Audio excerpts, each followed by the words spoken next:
At that point, somebody noticed something and we got involved. After we were able to reset the password, the situation quickly got again under control.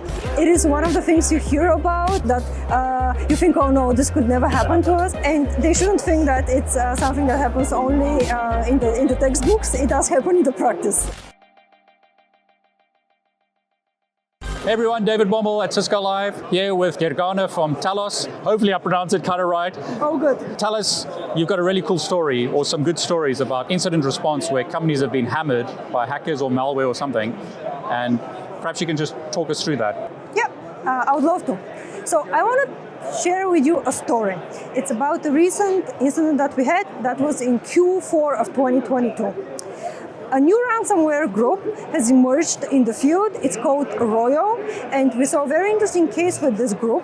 So the specific thing about this group is that they're very actively trying to disable the security controls of the company, and they go into into length into trying to do that.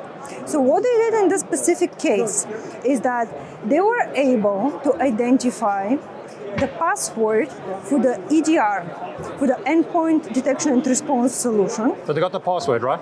They got the password, and they got the password because the password was actually saved on a computer, on an admin computer. You know, I always hear stories where people tell me this is dumb, it'll never happen, but that's an example of something like that happening.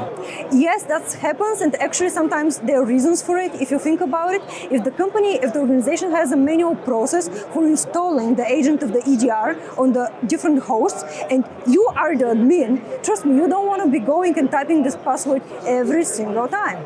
So what happens is that actually admins are just people like you and me. They look for shortcuts. So you end up saving the password just this one time on a host. Yeah, just this one time. Exactly.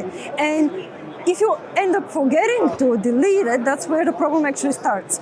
So in this case, the ransomware group really was lucky. They were able to find a file with a password, and what they did is they did mass deinstallation of the EDR from thousands of hosts.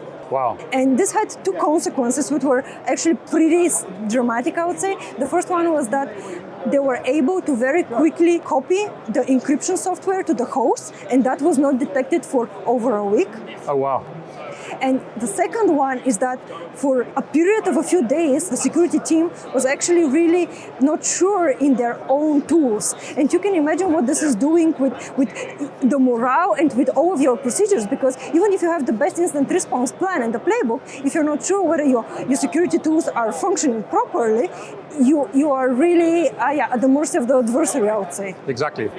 So that was a situation where Royo ransomware group, they were able to execute the encryption software on a few of the backup servers, and at that point somebody noticed something and we got involved, and luckily we got involved at the point of time when the backups were still not fully corrupted. After we were able to reset the password and roll out the EDR, the situation quickly got again under control, but this still caused an outage of almost a week for the company. So I would say it is one of the things you hear about that you think, oh no, this could never happen to us. But I've seen it in the practice, and I understand that.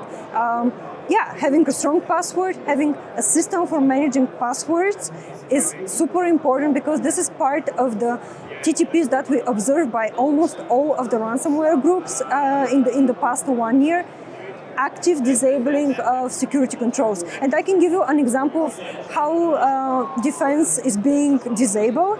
One way to do that is to go into the registries. For example, the logging, the level of auditing and logging is being lowered. And in this way, even if there was, for example, an attempt for a brute force attack or another type of backdoor installation, this would not be captured in the log.